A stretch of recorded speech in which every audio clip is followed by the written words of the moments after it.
Hello, fellow communicators, and welcome back to Stories Lived, Stories Told, a podcast brought to you by myself, along with the CMM Institute for Personal and Social Evolution.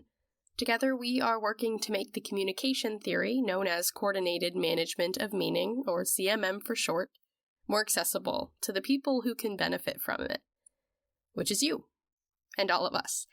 Because we all communicate, we can all benefit from having the language and the tools to do it more effectively. One way I describe CMM is that the theory itself centers on creating better social worlds for ourselves by engaging more intentionally with others. Sounds pretty great, right? Well, it is. At least I think so. And as I've said, my goal above all else is to make this theory accessible and easy to understand and apply, so that we can actually put it to use in our everyday lives. And I'm not the first person to see the need for this. CMM has been criticized for being too difficult to understand, for having too much complexity or nuance, but really that is representative of an equally complex social world and equally nuanced communication patterns. CMM has to be complex and full of layers in order to even begin to encompass the layered world it seeks to understand. So I'm not saying that it shouldn't be so complex, but that starting with all this complexity, it's also important to translate the language and tools of CMM to be more accessible. Because what good does the theory do if we don't know how to use it to actually start creating those better social worlds?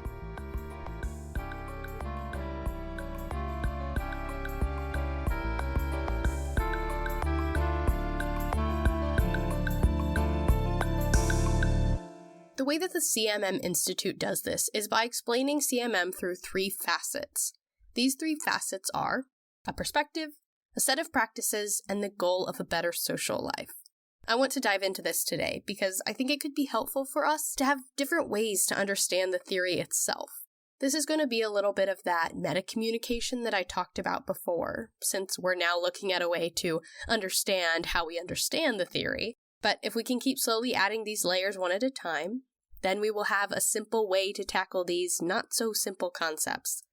So, the first facet of CMM, a perspective, meaning that what CMM offers us is a perspective.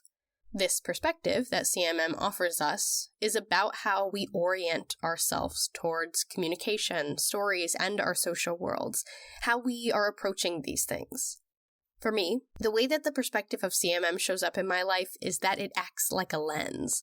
Like I'm wearing a pair of CMM tinted glasses. Or like going back to the perspective metaphor that my grandpa talked about in one of the previous conversation episodes, if my social world is a building, then CMM is the path I walk to get to that building. There are a lot of different paths that lead up to this building. These paths might be informed by our beliefs and values and things like what we know or don't know. You and I might both be approaching the same building, but we might also take two different paths to get there. One way that I think of this is by relating it to something I see happening in the largest social world.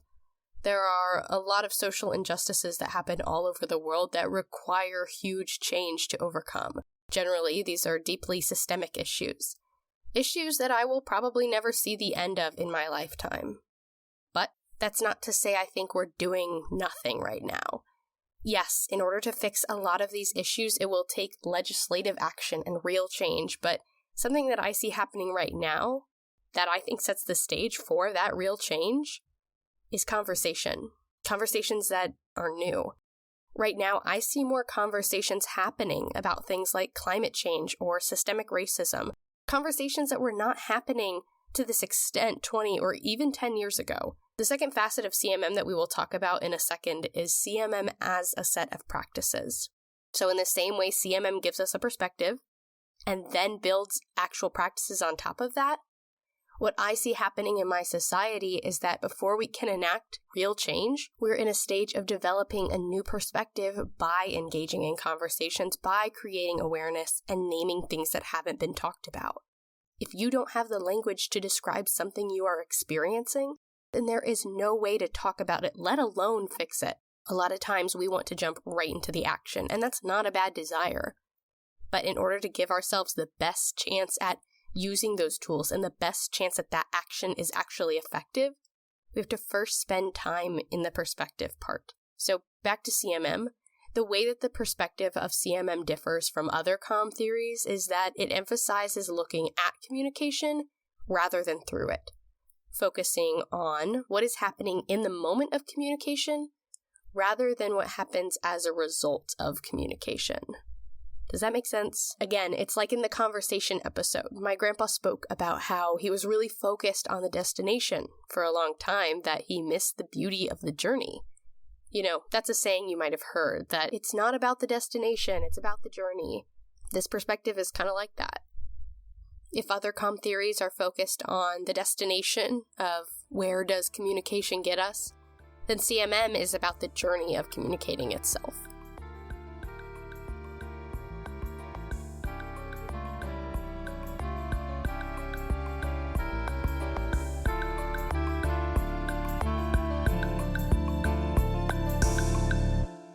So facet number 2, CMM as a set of practices. Now that we have our CMM glasses on and understand the perspective CMM takes, we can actually use the tools it has to offer. Even the name of CMM, Coordinated Management of Meaning, refers to the actions that we do in communication.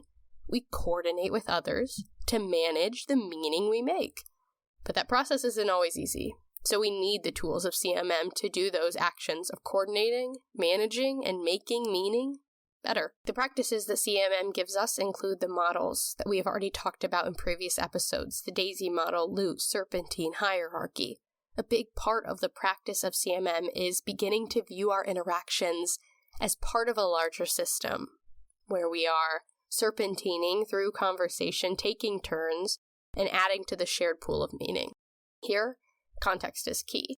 It shapes everything, and when we can see it for what it is in our interactions, it's like placing the last piece of the puzzle and finally being able to see the entirety of the picture. It's what allows us to see our own speech acts, which is what we call it in CMM. Speech act is just what you say in an interaction. Each thing you say would be one speech act. Zooming out and looking at the context is what allows us to see our speech acts as turns in the conversation, responding to the previous turn set by our conversation partner, and setting the conversation on a new path depending on how we respond.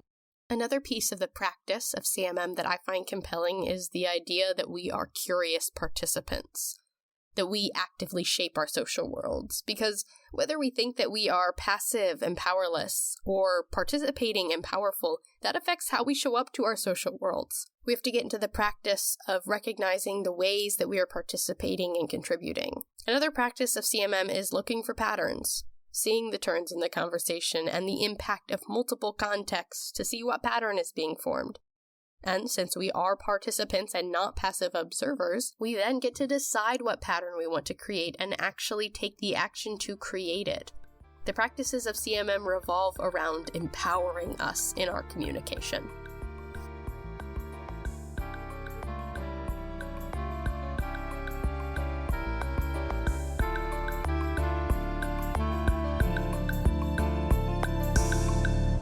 Finally, the third facet is the goal of better social life. Once we understand ourselves as participants with the ability to choose our actions, we then use those actions with the goal of creating better social worlds for ourselves and those around us. For Barnett Pierce, this was a deeply moral issue. The question of what should I do was one that he claimed was always present in our interaction, whether we knew it or not. In our choices that we made at each turn, we might be making our decisions as a way to answer a different version of the same question, which is, what should I do in order to make things better? In CMM, this translates to how we engage in our lived stories to make things better. But also, how do we tell stories that make things better too?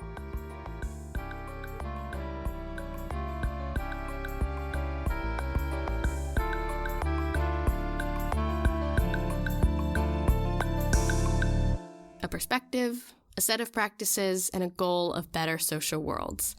CMM takes a holistic approach to communication, providing us with language, action tools, and a goal.